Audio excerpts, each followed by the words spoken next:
Okay, here we are. CROWNCAST, episode 8. Boom. It just happened. It is happening right now. Yay. How's it going? Not bad. 8's pretty good. Feels a little weird every time I'm like, hey, how's it going? Like, we've been sitting here in the office for We have a couple to act hours. like we just got in here to do the podcast. Like Right. This is our job. Right. Yeah. But we've been in here talking all morning already. Yep. But we didn't get to do a podcast last week. I was sick. That's right. That sucked. Yeah, you were out like almost the whole week. Was out all week. So working at home, and then Thursday went out to Abundant, and then went Friday was over on the That's right. on the East Coast. Yeah. 3.5 hour drive, 1 hour meeting, 3.5 hour drive, life of an integrator. Yep. So, Yeah, they are on all the way on the other coast, right? yeah, I was a block away from the ocean. So went from ocean to ocean. Yeah. But that went well. So that'll be a project that we'll probably end up showing y'all about. Cool. But yeah, we got a lot going on. Finished up Abundant Life. That was a project we were working on. It's a new build. They're still delayed with construction, Still delayed. but kind of typical and normal with these new builds. I mean, this thing was supposed to launch a couple weeks ago, and that was already a delayed date. Right. And then they got told by the construction company, that's not happening. They literally didn't have parking lots yet. So, In construction, if something doesn't happen, like on a Monday, like say installers show up to do something on a Monday, it's not like, oh, it's not here, we'll show up tomorrow on Tuesday and fix it. right. If something happens like that in construction, just add 2 weeks. 2 weeks. 2 weeks. Everything's 2 weeks. And that's what it was on this one. At the end 2 of, weeks. At the end of a project, the construction schedule gets updated every 2 weeks. So if they say it's going to be done in 2 weeks, it's actually just a countdown till the next 2 week schedule. 2 weeks. Every time. And then we get thrown around like Yeah, we're in there rushing to try to like make these dates happen. we're abused. And we're working late nights and we're trying to figure it out and make it happen. Mm-hmm. And then in the back of our head, I'm always thinking, this is probably not happening. Well, on that project, we did get a call. Yes. And they're saying, hey, we need you here early. Right. Construction's killing it. Yeah. We got to make it happen. We're like, in this case, we kind of, I don't know, you kind of figured it out. You're like, Yeah. there's no way. We couldn't do And it. we couldn't do it anyways. Our schedule was packed. Which obviously it didn't matter.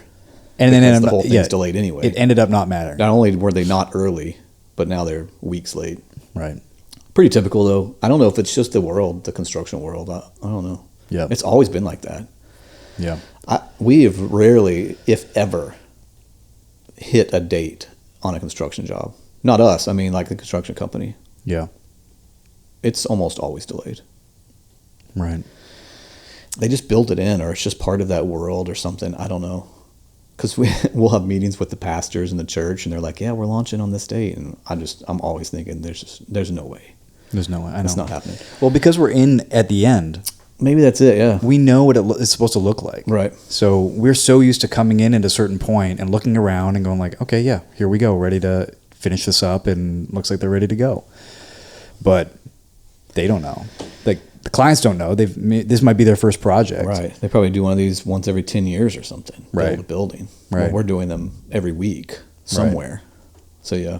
So we see it, we know it, but just no one wants to listen to us. Yeah. And it's a hard thing to say. Well, yeah, it's like, hey, yeah, everyone you've hired to tell you the truth is telling you 2 weeks, and we're here to tell you it's not going to happen. Yeah. And we're the good guys. Yeah. And we're telling you that your dream of launching on your 20th year anniversary date, Right. it's not happening. Yep. And somehow we're the bad guys. Yeah. Even though it's not our fault. But I don't know. Realists. It's the world, I guess. I mean, it just is. So we deal with it. We kind of know. We still work for those dates, though. When we get a date, like that's the date we're shooting for.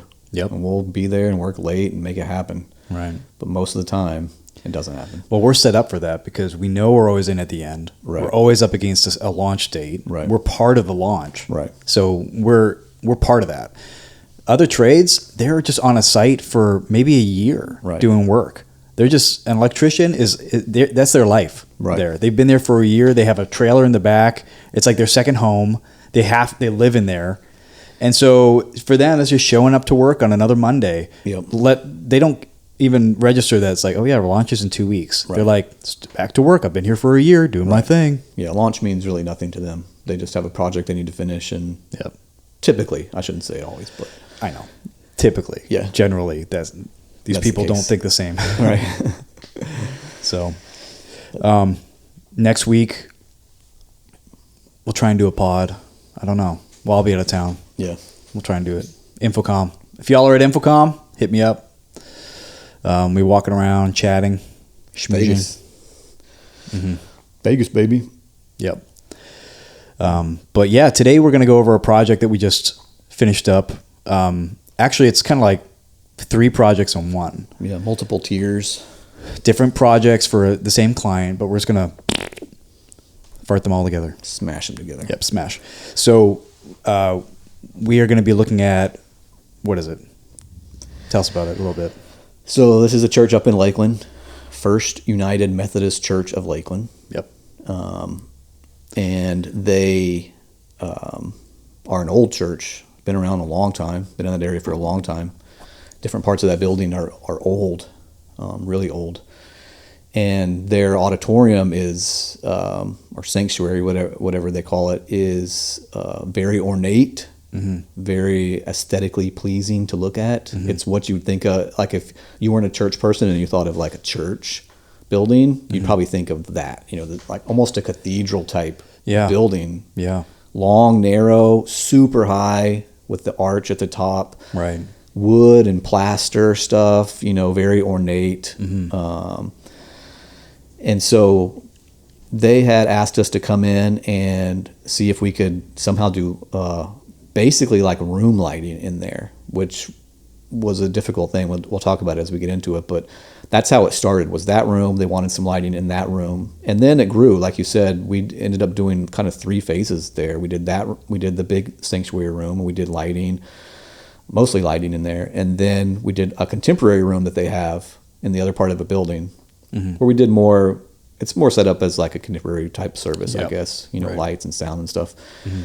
And then we went back and did some video stuff back in that sanctuary again for them. Sweet. So we're going to look at all 3 of those. Yeah. We got some pictures of before and after. Yep. Discuss some of the products we used. It turned out really good. It looks really good. I mean, when something is really, when something is like that and you can keep it Right. and then enhance it with lighting, like it's pretty cool. Yeah. All right, sweet. Well, let's jump to our sponsor, Crown Care, coming your way. AVL systems are great when they work and a nightmare when they don't. Well, we've come up with a solution for when they don't. Crown Care is our subscription-based service program where you get 24/7 support, 24/7 critical system monitoring, and a host of other goodies.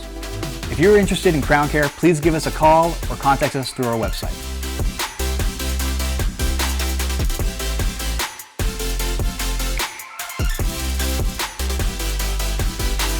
And we're back. Thank you, Crown Care. Once again, beautiful sponsor. Beautiful sponsor. Actually, we had a client this last week. They had a piece of equipment go down, Yep. and they didn't know about it.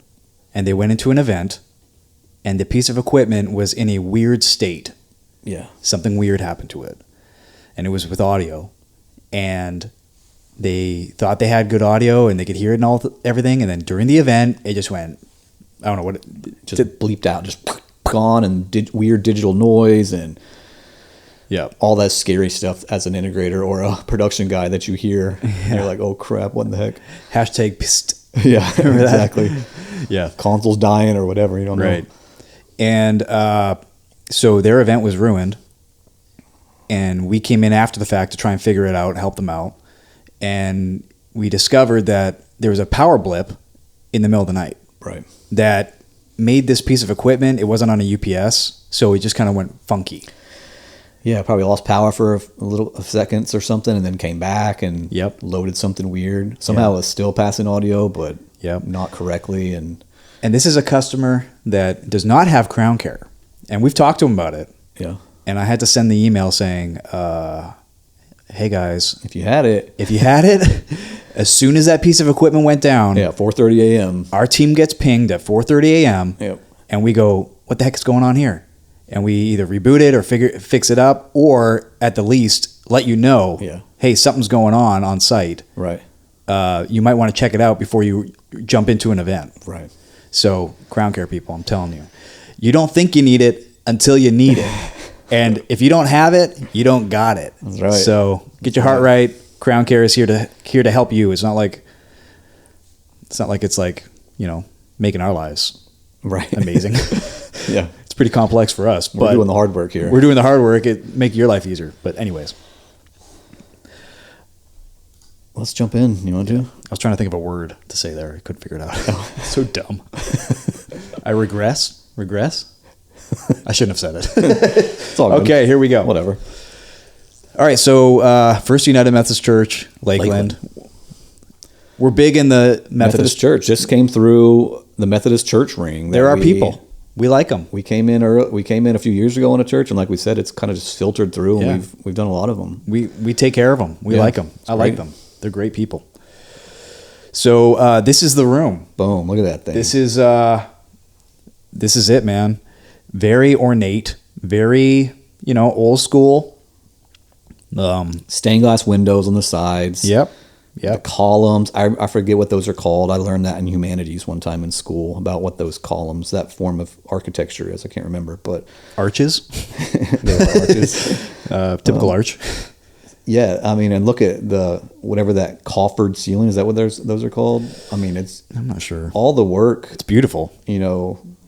Obviously that's not something you go in and cover up and spray paint black like the modern church now.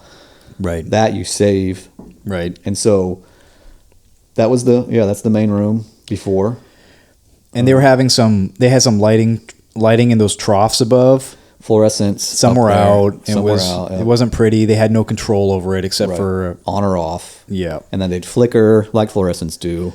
So they couldn't really use them. Yeah. Without them, it's not bright enough in there for them because that light actually shoots up on that arch and kind of and shoots right back down on the congregation of the pews. Yeah, you kind of reflective light. Right. Yeah. So that's how they use the house lighting in there. You can't just dangle pendants everywhere in there. Right.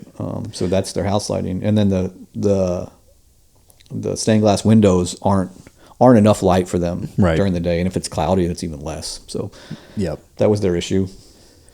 Yep. So, the cross. They have an organ back there, pipes. You can see it.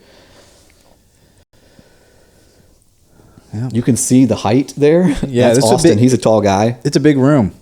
He's 6 feet plus, and I believe those ceilings were close to 40 feet, maybe more in the center, up to the top, like super high. Even that trench where the lighting was 25 feet ish up there. It's high. It's a lot higher than it looks. Yeah, this is from the stage, so you can kind of see some of the lighting bars that they had and some of the front lighting. Yep, which wasn't adequate either. Right, they had some hidden behind these columns. And once again, they were dimmers and just not doing what they wanted. Not enough light for the stage. And they knew that video was coming down the pike. Right. And we eventually did this video install. So, video doesn't happen without lighting. They go hand in hand. Right. You are picking up light with your sensor. Correct. So, this is beautiful. So this is the kind of stuff we find. So that was kind of their controller for their lights that went back and hit a dimmer. Right. So they could kind of turn stuff on and off. Yeah. Not much control. Yeah. Looks like whoever took this out of the wall needs a tetanus shot. Yeah. This is their front of house area, which is actually in the back of the room up on the balcony. Very typical for a room like this. Yep. This is it. This is, we see this all the time. These little setups like this. Yep, they're just making it happen. Yep, making it happen, and it gets you through a season. So this is the youth room, right? This is their what would they call this room? That's like a kid. That's actually like a kid's room. Is this the kids' room or is this a contemporary room? So here we go, live on the spot. I believe we had 4 projects that happened here. Oh, really? So we did the big room and a contemporary room, and we also did this kids' room, which was completely separate project. This was the building. This was an actual build, right? Yes. Okay. They did a ton of construction here. It was an old building, but they went in and revamped everything. So we've got some before and afters for this room. Yep. This room had a complete transformation. Yep. We worked we were in a design build Yep. agreement with them. We worked with the architects, the engineers. We supplied drawings. We coordinated the efforts, everything, and did all the AV for this room, and it turned out awesome. So we'll show you that in a minute. But yeah, this is their front of house. You know, that was the before. that's before. Just lovely stuff. Super typical. It's just what it is. Yep. You know, systems get old. They've probably had this system for a long time, and Yep. yeah, that ceiling. Yeah, that was weird. They got rid of that. Yep. So, yeah. So let's start in the auditorium here, the main auditorium. So they wanted new lighting. Yep. They wanted better. You know, they had some of these trough lights that were shooting up over the ceiling. They're going out, and they weren't good enough, and they didn't have best control, and yada yada yada. So they wanted an upgrade. To upgrade their front lighting and upgrade their essential house lighting. Right. It's basically house lighting. Yeah. In this room. And then we also updated their video, and we put a couple PTZs, and we put like a controller, video switcher. Yeah. I think we did some streaming for them. I think we did it with this one. Yeah. Yep. Yeah. And then we put in a lighting console, all that jazz. Mm-hmm. So the goal on this room was just really to update it with these elements to create better lighting for the room. And with the new stuff we put in, it ends up being like way more creative. It's great. I mean, they took our initial thoughts and design right off the bat, and they went with it, which is great because we spec'd a fixture that was this was a challenging room to work in for one thing. Yeah, very. We had very limited space up in those troughs, so any lights that we spec'd had to fit in that trough. They didn't want to mess with any of that. They wanted to keep all that aesthetically the same. Yeah. So they had to fit in there, but the lights had to be super bright. Fluorescents are bright. Fluorescent lights are bright. People probably don't realize, but those are some bright lights. So to get an LED fixture to match and do better, you got to get a really quality fixture, and it needed to be a batten type fixture, like a bar, because it's got to fit in this little trough area. Right. So it was challenging to figure all that out. We picked a really cool fixture. Yeah, let's take a look at it. And these things are legit. I mean, this would be our first choice to have in there because of the control you have and because of the output of this light. Sweet. It has a lot of output, super bright, lots of control, really great colors. This is it, right? Yeah, really nice light. All right, so what are we looking at here? So that's the bar, like I said, a batten type fixture, and a lot of smaller little LEDs in there that give you can put this thing into a zone or to a setting that you can basically have control of almost every pixel on there if you wanted to. Pretty nuts. We obviously weren't doing that with this. This was just basic light, but the output was huge, and the colors. This ovation line, we use the Fresnels. We use all that line for lighting anyway. So we knew the colors were going to match and be good. So we went with this and we pitched it. This is not a cheap solution. This was an expensive solution, but it was one that was going to be the best case for that building because of the heights of the ceiling and because of what we needed it to do. Yeah. So we started with this light and they said, let's do it. We told them why we were picking that one and, why it was important to make that kind of investment in this if they wanted to do it the right way. And so that's what we went with. And they did, I believe we did 36 of these things, which is a lot. Dang. Let me just confirm. What would you say that the differences, some of the differences in quality or performance that we look at in between different types of fixtures? Like what are we looking for? Yeah, typically? So one of the big ones we look for is like the color. So many times now people are getting double use or triple use or quadruple use out of light fixtures. Used to, you'd have single ellipsoidal lights everywhere for a stage and you're hitting all these single little spots on the stage and you make everything wash together. Yeah.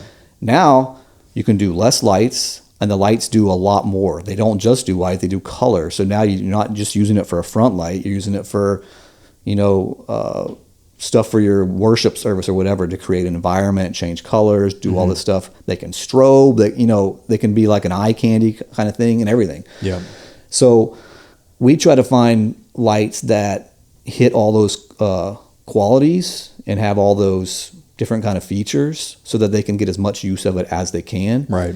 Now, if you want all the features and you want a really good light that has good color and good output and has good warranty, then you're paying for it. You know, it's the top tier. And when you say color, you mean, because you can get fixtures that are like RGB, Right. and then you can get RGBW, and then you get RGBW A, which is amber, L, RGBW which is lime, AL, and just keeps it goes on and on. C, RGBWW, cyan, two W's. Yeah, warm white, cool white. And that's just saying the diodes that are on it, right? So the actual individual diodes have all of those per pixel. And the more colors you have, basically the more variants of those colors you can do. Right. Now, you wouldn't notice it gets pretty minute at some point. But if you put a cheap, just RGB light next to like a nice light like that, and you say, hey, do a teal or whatever. Right. You're going to see a difference in the color for sure. What color can you not create? I think you can create everything. With the the limes and all that stuff? I think you can create everything with RGB. I don't think you can do lime. I think that's why they add that. There's like some elusive colors that maybe. I mean, I don't know. But I guess red, green, blue is the primaries. That's it. So they should be able to. Yeah. Because all on is white, which is all colors. So I don't know. Red, green, blue makes white, which is crazy. This is why I stick to audio people. Yeah. Put a red and a green and blue light together, you get white. That messes with your mind, but that's what it is. Additive. Yeah. So, but also with color too, it's the mixing. Like I've noticed that as an audio dude dealing with these lights all the time, in the quality fixtures, the mixing. Yes. It's like, whoa, like you can feel it. It's almost the difference. Sometimes you're looking at a cheap fixture and you're just looking at the colors on a wall and you're doing a slow fade between different colors and you kind of see you see a change. Yeah, you see the change or whatever. Yeah. But when it's a really good fixture, it just kind of, you don't even see the change. It just happens. And then all of a sudden it's a different color and you're like, kind of like, it's so gradual. Right. That's the color mixing technology. Right. Which is not new, but newer over the past, decade or something.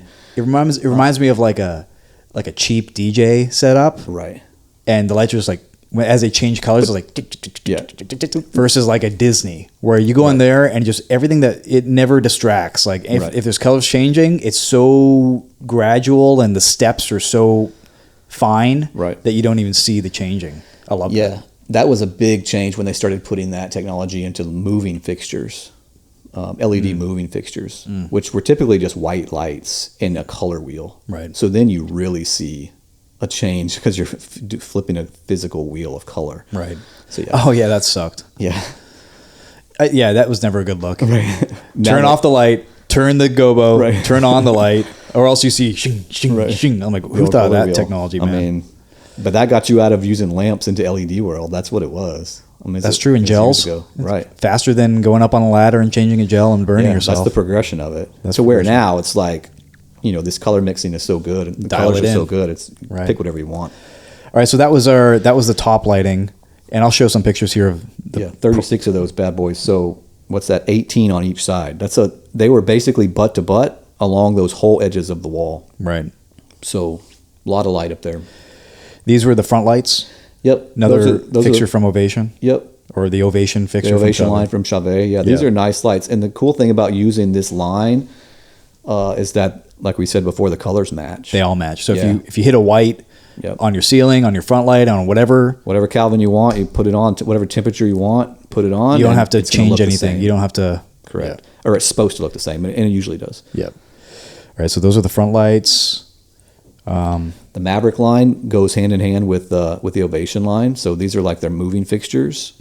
So all those colors will match as well, which is nice. And these are nice fixtures. They have the color mixing. You're not going to see color wheels flipping around and stuff like that. But we used these so that they have the ability to spot certain areas if they wanted to.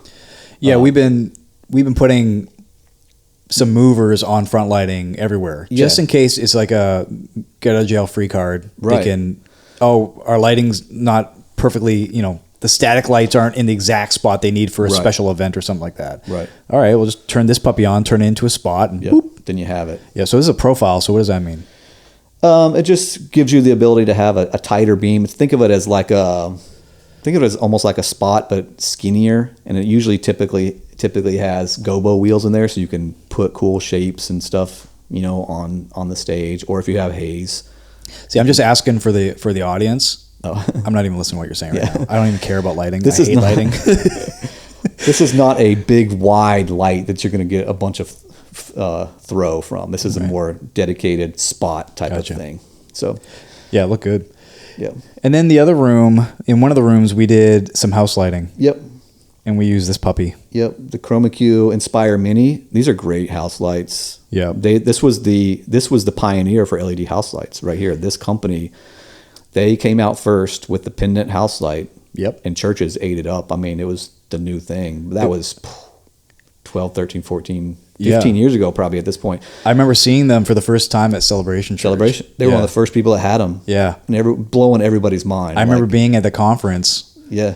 And right when they opened and sitting in the auditorium and the whole room was changing colors, I was like, this is the future, This is it. I wish people did that more, though. If I had a church, I'd have like a bunch of cool stuff going on, man. I have little cues. I'd have like, whatever. Have a storm come through, lightning show, stuff like that. They don't do any of that. But they had it like just morphing colors the whole time. From side to side, front to back. You just kind of see it moving and changing color. That's my jam. Really cool. I mean, that's my house is like that. My house lights up. I'm sure y'all see. I've got like lighting in my house that just changes color all the time. So yeah, that was the house lights we put in the contemporary room. Yeah. Let's take a look at some pictures. Yeah. There's some video of that.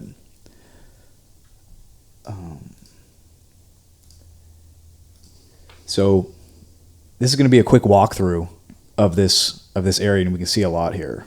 So if it's a big picture or not, let me see. Boom. Look at that. Yeah, so pretty impressive on the ceiling, man. Yeah. And that's a two-tone. Yep. Broken up.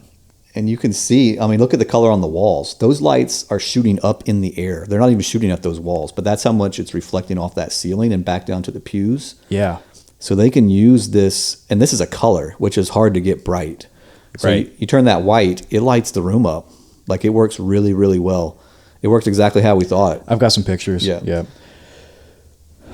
But yeah, I mean, look at the color on the floor. I mean, that's so much light coming off that ceiling. So Matt Stuff's getting some shots. This is from the camera install. Yep. So this is a Panasonic, whatchamacallit? Yeah, the PTZ 4K. It's got a really stupid model number. I won't even say it. Panasonic's the worst at that, but it's like letters and numbers. You never even get it. But it's a 4K PTZ camera. Get your names right, Panasonic. That's right. This thing should be called, Panasonic PTZ Buddy. Right, something. 4K PTZ, that'd be awesome. Little PTZ Buddy. Or Eva. It kind of looks like Eva. All right, AWUE50WP. If you guys can remember that and write it down. Yeah, right off the top of my head. Google that so you can look it up. You never remember it. Yeah. But yeah, it's one of the nicer PTZs you can get. It's got SDI, which is nice, and more of a professional PTZ setup. Pretty good zoom. So that's set up for more of like a big room shot for them. Yep. They want to show the room. They go to that camera. Yeah. It's PoE, and it's connecting right into a controller that I'll show you here in a second. But yeah, let's see this one here. This is I believe this is front of house. So this was kind of a total tear everything out, put it all back in, right? And definitely cleaned it up. New racks, new positions. There's their lighting set up there. Yep. You can see it's a lot cleaner, like you said, new racks. Yep. So we have Jan's Vista. I'm sure y'all figure that out. Yep. We're a Vista. And we use Vista it a lot. crew. It just works really well for volunteers and is pretty simple and affordable. And they have controllers if you want. If you're like a hands-on kind of person, you don't want to just use a mouse, then you can buy one of those controllers. Have some faders if you want. Yep. So you can see they have all that. Look at all those fixtures. Is that all? That's how we broke. That's how we broke up the bars. So it's each house left and house right. And so that's RGB control for all those parts of a bar. Yep. Yeah. I think that's probably 10. So like each of those bars you could break up and do a rainbow if you wanted to, and have like really dedicated control. and make stripes on that ceiling if you wanted to do that. Churches typically try and stay away from the rainbows. Probably. Rainbow was not the right word. Even during Pride Month. Yeah. But yeah, that's how we broke it up. House left, house right there. Full control of all of it, which is a huge upgrade from what they had. Yeah. And we put some controllers in too, so they can just turn the lights on and off. Correct. They don't have to light this puppy up. They can just do it with a single button. Yep. But when they want that detailed control, Yep. they can jump on here and manipulate the lights, which is what lighting guys like to do, not me. Huge upgrade for them. That's their old Yamaha console, I think. Yep. That stayed. Nothing to do with us. Moved to some network stuff, some switchers. So yeah, right here we can kind of see their video setup. So you have their PTZ controller, which is pretty cool. It's got a joystick. You can kind of, people always want to do a PTZ Right. setup, and honestly, it's only for specific applications. Yeah. You're never going to get the look that you think you're going to get. Like, you can't just, instead of doing a manned camera, Right. a tripod movable person on a camera thing, we'll just do PTZs. It's easier. That way we don't have to use volunteers. We don't have to do anything. Well, you can do that, and it's a PTZ, but our eyes are not used to looking at PTZs. Right. Like, the movement of a PTZ looks like a robot. Yeah. Any camera that you watch on TV or on your phone, 99% of that is probably a manned camera. Yeah. Or on a jib or something like that. Yeah, It's not a shoulder cam not a or PTZ. something. Yeah. Yeah. So the PTZs, they're you can use them if you can't use anything else. Yeah. But if you can get away from them and use a man camera, you're going to get the better look. But in this scenario, they're like going from nothing to, hey, we just need some cameras and get this thing online. Right. So it's like, oh yeah, absolutely. And their room is tough to put a bunch of cameras in, like people, it's just not going to flow with it. They had pews that can't be removed. Like there was no space for camera platforms, and It's tough. It was, again, the building kind of determined, Yeah. and it was fine for what they wanted to do, Right. and they're happy with it, and it works for what they want to do. Yeah. They just picked their shots. They had their shots ready.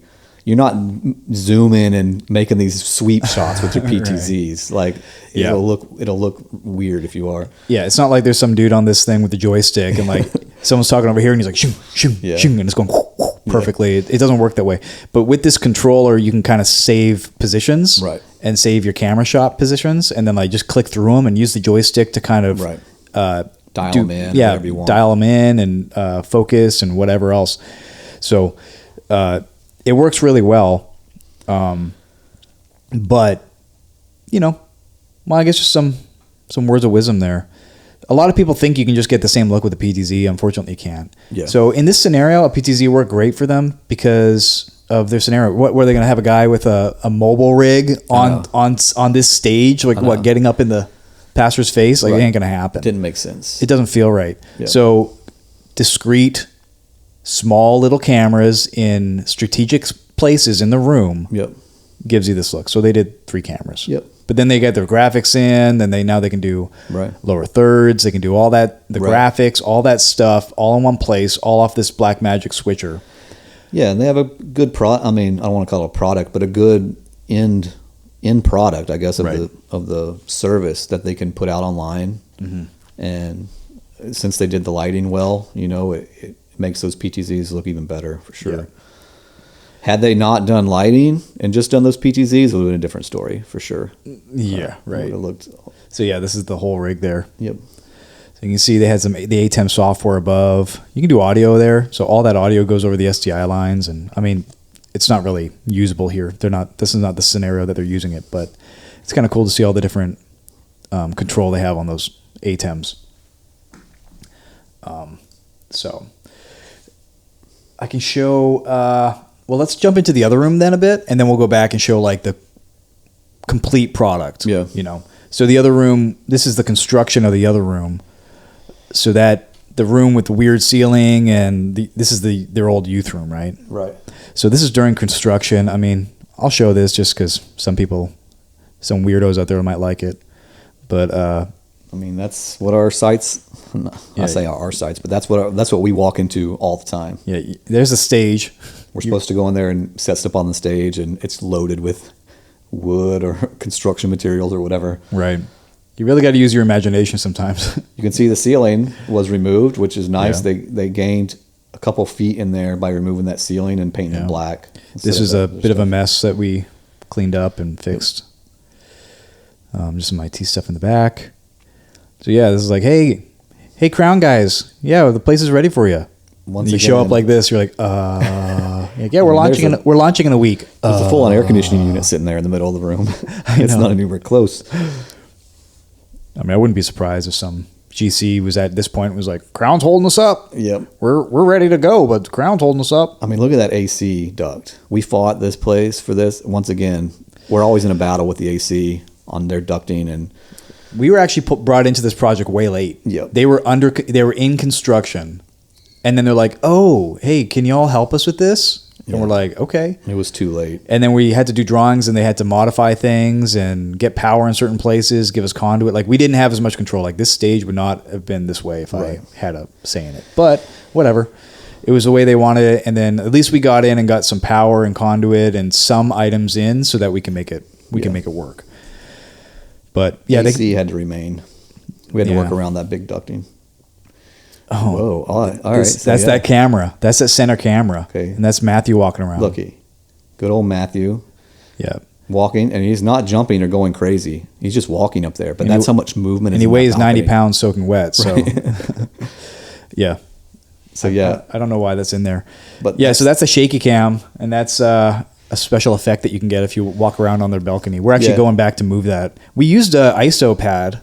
It just didn't work. I mean, they wanted to keep it there for the room because they don't really have anybody in the balcony often, except for like Christmas and Easter, CEO Christians. Right. And they fill up the balcony. So we tried it on that front, and then we got an ISO mount for it to see if it would help. And that was with the ISO mount. It was still shaking that bad with just one person walking. Right. So yeah, that camera's actually moving to the back wall. It's going to be even a bigger room shot. A wider shot. Yeah, with the balcony and everything. Yeah, that whole balcony is just moving. The whole thing. It's not. There's no shock mount that can stop. No, not that much. Yeah, and I've seen some products. We've tried some products, obviously. Yeah. It was hard to tell because we didn't have a camera there to like look at it, and walking in, it doesn't really feel like it's moving that much. It's moving an inch, but obviously up and down. You put a camera on there attached to it. Right. We saw how much movement there is, so that didn't work. Right. All right, so I got some cool shots of the room that Mr. Matt's stuff took for us and programmed, and we tried to get him on the podcast today, but he's too afraid, so he's not on us. So maybe next time we'll get him. So look at this, some light. So that shows you the control we have up there. Yeah. By breaking those lights up into that many DMX channel counts, right, really gives you control to make those movements if you wanted. I love that chase, man. It's awesome. Looks great. And they do this during their prayer in the morning. Right, during communion. Right in the middle of prayer, they start doing these lighting chases and like, dear God, speak to us through the lighting. No, I'm joking. This is stuff I'd do. If this is like awesome. Worship, I'd be like, yeah, let's... when you're standing in the room and it does this, it's a kind of an experience. It's very enveloping. We lit up that cross really well too. It's nice. Yep. That wasn't like that before. Yep, looks good. Let's see, got some other lighting shots. Lighting does so much to an environment. I mean, as much as I hate lighting, I love lighting. I just hate programming lighting. Yeah. We always say that one of the biggest bangs for your buck is to do house lighting, LED colored, RGBW house lighting to change your room. Yeah, instantly. You can see if you go back to the beginning, you can see that light peeking out. See it right there? Right. So that's how much room we had. It was very, very, very tight in there to smash those in, and they couldn't be too tall. Yep. And they just flow right with the angle of that ceiling. Right. Just brings so much I don't know, emotion. I'm tearing up here. It's so beautiful. But yeah, this is what you get, man. Yeah, they were blown away. They were like, you can do this? How much? Like, yeah, dude. By how good their ceiling looked. It looked amazing. Like, yeah, all the work that was up there, like they really shown it off now. This is just I think straight white. That's the back wall. So that's white. That's the house lights, and you can see how bright it is. Look how bright it is on the floor. Great. Look at that. Yeah. And I don't think in this shot there is no downlighting. So There's the nothing, the yeah. downlighting in those bulkheads, they're Yeah, not it's on. off, This yeah. is all from reflected lighting off the ceiling. Right. Only because of those fixtures we used. Had we used another fixture, it would not have been this successful.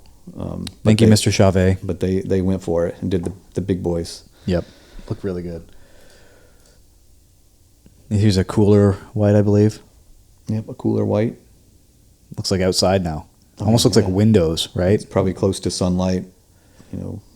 5,000 or whatever. So, yeah. Look There at we that, go from the man. ground. Those are all the new Fresnels we put in. We put in some new bars, some longer bars, so they could get more lighting on it. Put in more bars for Yeah. more lighting. And yeah, those are those lights that can do color and white. So they get a really cool like pre-service look if they want on the stage Yep. with that color. Look at that, man. It's nuts. That's matching the windows, the stained glass windows. This is what a lot of malls do nowadays. Yeah. Malls try and do this. Yep. I want to get in on a mall gig. Dude, that'd be crazy. Malls call us up. I think UTC did this. They did, yeah. They did something like With that. their ceiling up like that. I don't see it lit up. Oh, I bet something went wrong, something broke, and then they're like, "All right." Hey, they probably used a cheaper fixture. I heard nightmares about that job, I did too. so we won't get into it. Yeah. Yeah, but look at that, man. Looks really good. Yeah. So this room turned out great, man. We had all this lighting just transformed the room. Front lighting on par for video. Got some PTZs in there. Yep. Got a video rig in there for them. Got some streaming. Got lighting control. Like just set them up. Like welcome to 2024, whatever. Yeah, we're in. and then kept their building, kept the look of their building. Like Right. that was the big thing. They wanted to keep the look, but just modernize it and have control of things. Right. So, Yeah. So I think this is getting into the other room here, which is a pretty big shock. Look at this. yeah. Yeah. I mean, get your heart right, people. This is that youth room. Yep. So if you can imagine that versus, there you go. Yay. Yeah. Wow. Look at that. Amazing. Beautiful. Yeah. Quite a change. So that to this. I mean, come on now. Look at that.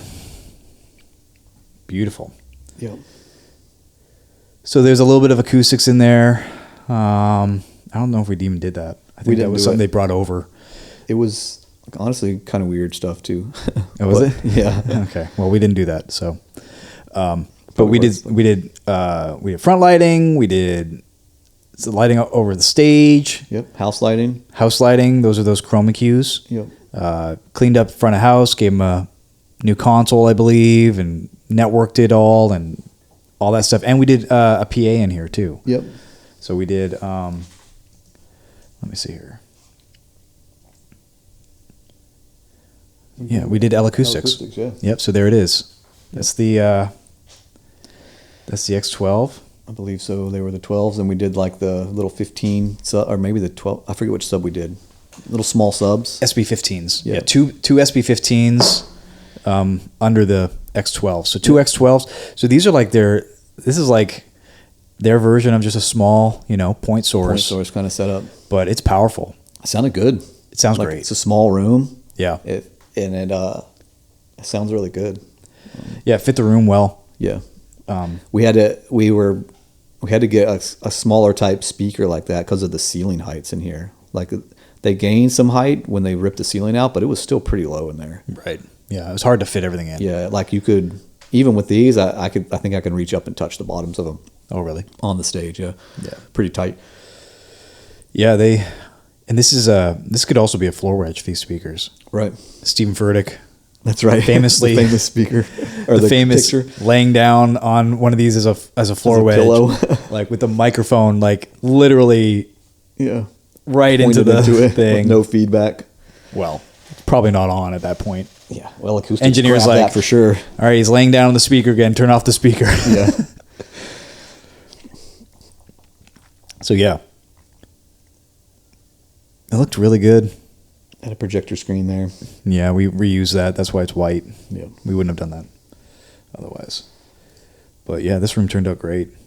Looked good. And this is their prayer cue as well. Right. So every time they pray, they turn this cue on and Yeah, we did some secondary lights further back in the room. Just to kind of make it a little more creative. Yeah. Yeah. Instead of having everything at the front, we moved them back, and so they can hit kids Right. in the back of the head with them, and while they're dancing around and whatever. Yep.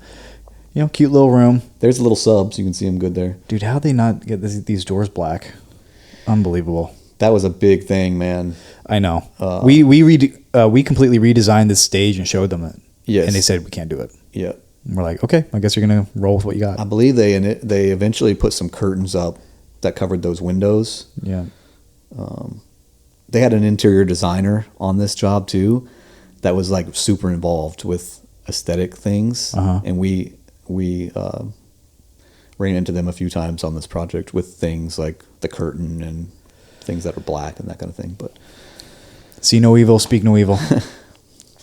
You know, we went along with the game. we're team players. We'll make it happen. All our stuff is black, as you can see. Yeah. Disappears. It looks really good. So yeah, I think that's it. I think we went through this whole project. So It was cool. It's a big upgrade Yeah. for them, and the room. I mean, just that main room is just a cool. yeah, I'm liking this thing. man. I'm liking it. It's just it's a cool picture for the portfolio. Instagram worthy. Yeah. Again, we don't just do big black boxes. You know, we work in buildings like this too, and it's a challenge every time. Just getting around in that room was Right. so tough. The pews, they're pews for one thing. They don't move. Nope. Getting up to those bulkheads with the pews in the way was crazy. Running cable in this building without it showing was a huge challenge. Makes it interesting. Keeps us on our toes. Yeah, it's a beautiful room. It's kind of strange how much the church world's changed like that. I don't know if it was out of I don't know if churches stopped kind of doing these ornate things because of like retrofits. Like there's I would say, like, you know, when Bayside came around, there was a transition of like established church buildings to new startups meeting in schools or meeting in other buildings. Yep. And then acquiring like a storefront. Right. And then you have a storefront, which we've done. How many storefronts have we done? Who knows? Remodels turned into a church. Right. And they typically work well. Yeah. Except for sometimes like structural Rigging stuff, yeah. poles and everything. But there was a transition where, you know, churches started to just use what was around. And then the production was completely different as well. These churches, these type of rooms are not made for high production. No. It's very difficult to do. Like, think about trying to fly an UPA in there. I mean, I don't even know where the PA is. Is those little speaker boxes? Yeah, I think that's so. it. I don't even know what's going on there. I I've never heard it in there. yeah, it's tough. Yeah, I don't know when there was a definite shift at some point where churches started not caring as much or spending the money on what their church building looked like. Yeah. And I remember when Bayside built their first building, and it was just like, you almost wouldn't even know as a church. You wouldn't know as a church, but you would know now because most of them look that way. Right. But then you wouldn't have known. You thought it was just some commercial building somebody's building. It's not the typical A-frame with church with a cross on the with a cross on the top and everything, yeah. right? Yeah.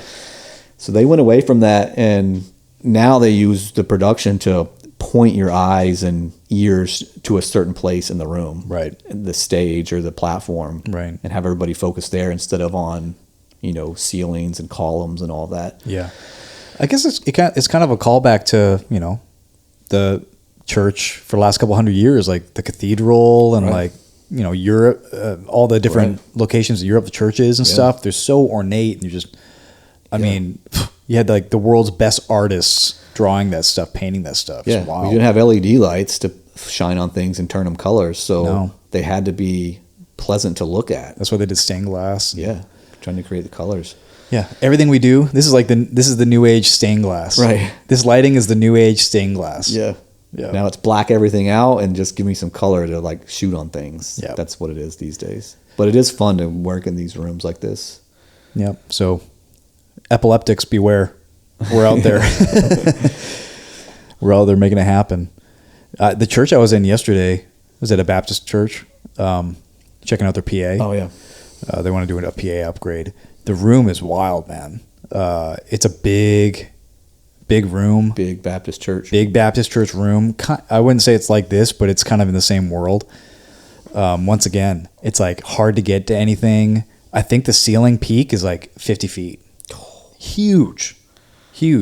Big cross and everything. Yeah. They had a PA put in, and it's tough room to get sound in. I mean, it wasn't built for sound. Right. It was built for acoustics. Right. Which is okay, but kind of reminded me of this. Like it was hard to get around. It's going to be hard to get around that place, that's for sure. And the PA that's in it is like they had to drop it so low that's like in front of a cross. So like that cross would just have a big speaker in front of it. Well, that'll be weird. Yeah. So it's just a different world. They're forced to maneuver though and go with the flow. I mean, the church has shifted to heavy production. That's what the modern church is. It's heavy production.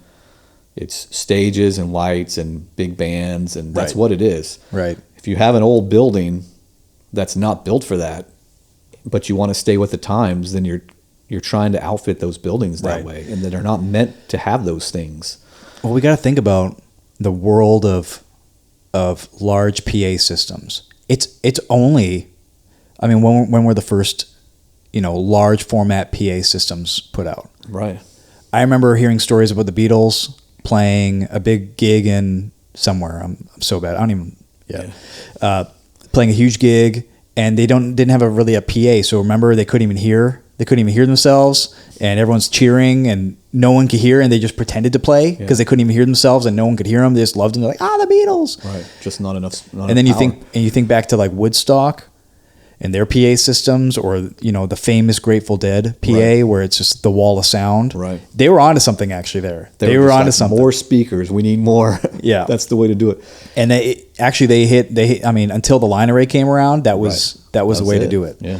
So, I actually saw an interesting video of a buddy from Rat, the audio company in California. Yeah. Dave, I think his name is. I forget his name. I watch all his videos. I can't believe I can't remember his name, but he's a system designer. He does a lot of acoustics. So he does Coachella every year, and he's a very creative guy. I like him a lot. Yeah. Very smart. He's just been around this stuff forever. So he's designed some systems, and he designed a system based off of the Grateful Dead's wall of sound. Yeah, and Coachella had it for one of the years. Oh, crazy.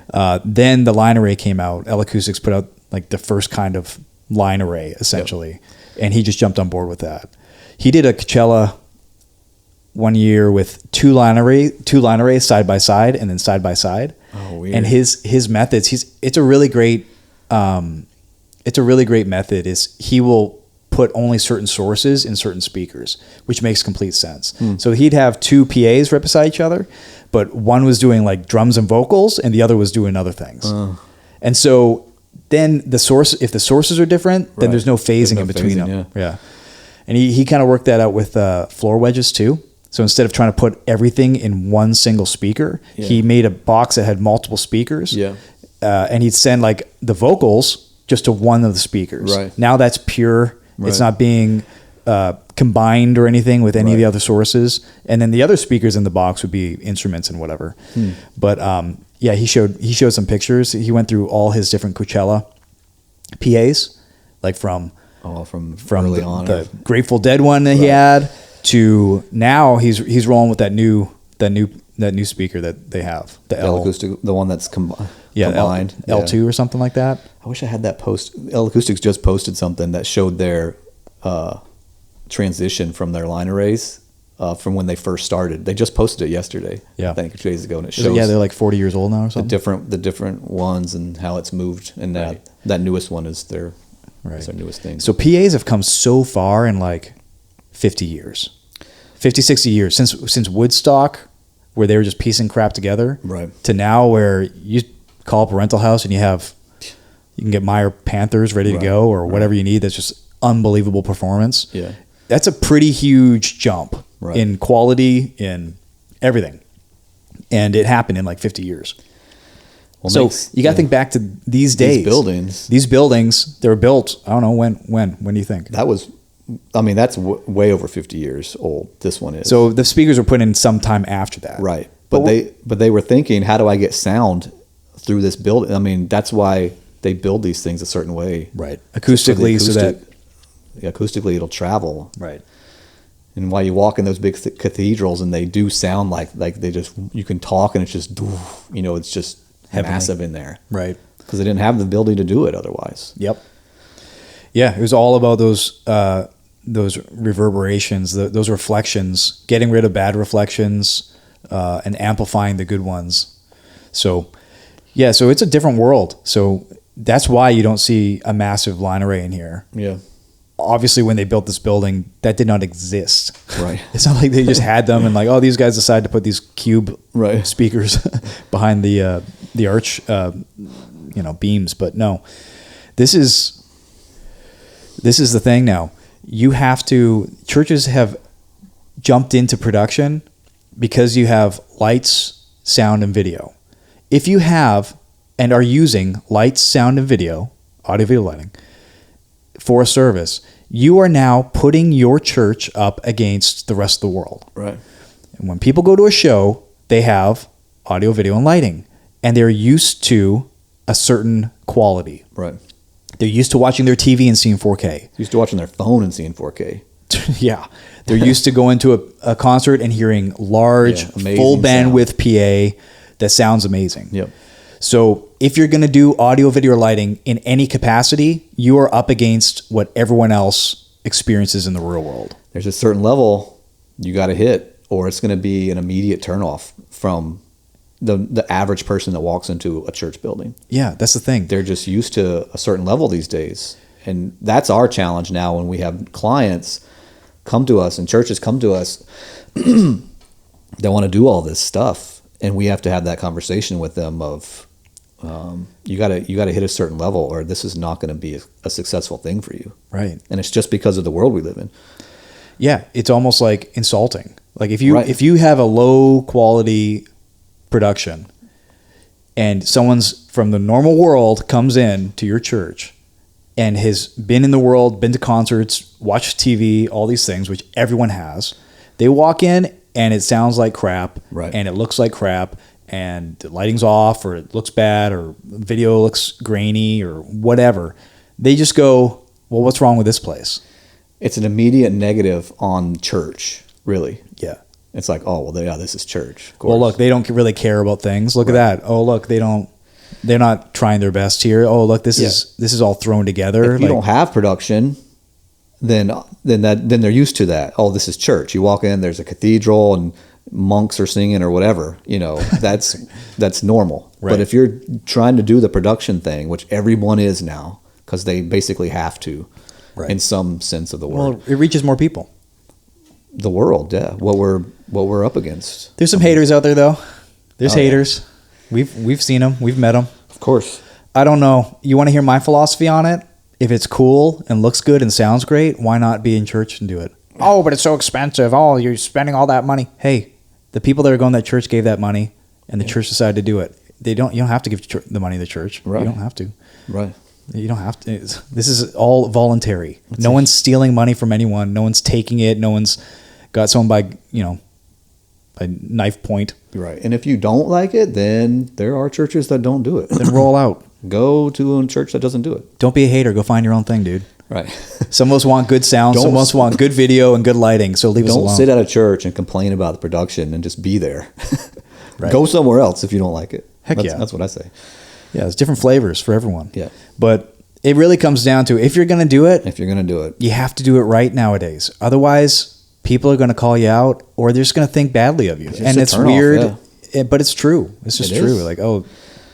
It's just how fast technology has happened in the past decade. Even think of what it's come to in the past decade. I know. And how do we keep up with it? I mean, jobs we did 2 or 3 years ago are already outdated. How's that even happen? But it is. And we've been at the forefront of it all. We're constantly getting new. Like, what's the newest thing? We want to do the newest thing, and so that's why you're going to InfoComm next week. They'll have all the new things. So once again.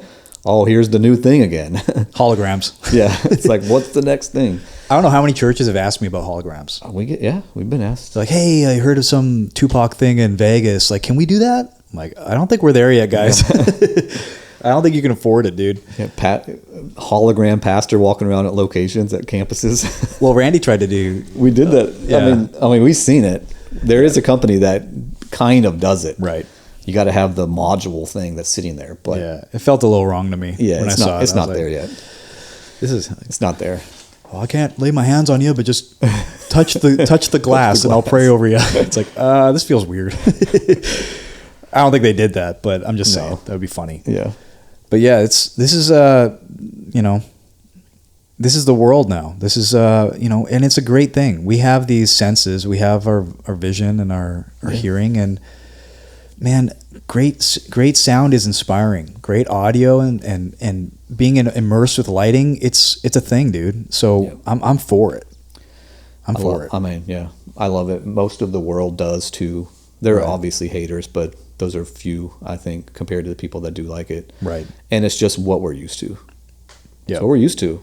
That's true. So if you want your church to be valid in that sense, to where it feels normal for people, then that's what it is. Right. I mean, well, yeah, we've been riding this church tech wave for over a decade now. Yeah. Trailblazing our way through, creating the new norms. I keep thinking, when's the next big shift, and it goes away, but I don't even think it's close. It just keeps getting. Oh, a shift from like production heavy to non-production? Right. Yeah. I mean, maybe it never does. I don't know. We're seeing a little bit of it. We've done some more traditional rooms where there's still technology. Right. There's definitely technology maybe there not still. As flashy. Not as flashy. Not as black show. box anymore. Right. Maybe that's the next phase. Is like merging the black Trying box to merge it, with these traditional buildings so you can have high quality production. High quality production and something a little more aesthetically pleasing to look at. Put them together. Yeah. Yeah. That's the future, people. Just do it. Yeah, we do it all the time. So yeah, that's that project. I don't know what else to say. You good? I think we're good. All right, sweet. Well, hey, CROWNDesignGroup.org, O-R-G, that is. If you need anything, hit us up. We are the premier AVL integrators in Bradenton, Sarasota, Florida, America, the world. And we do it all. Design, build. So we'll do your drawings. We'll work with the architects. We will procure all the equipment. We're dealers for all this stuff. We're going to hook you up with a dirty deal. And then we install, service, support, train.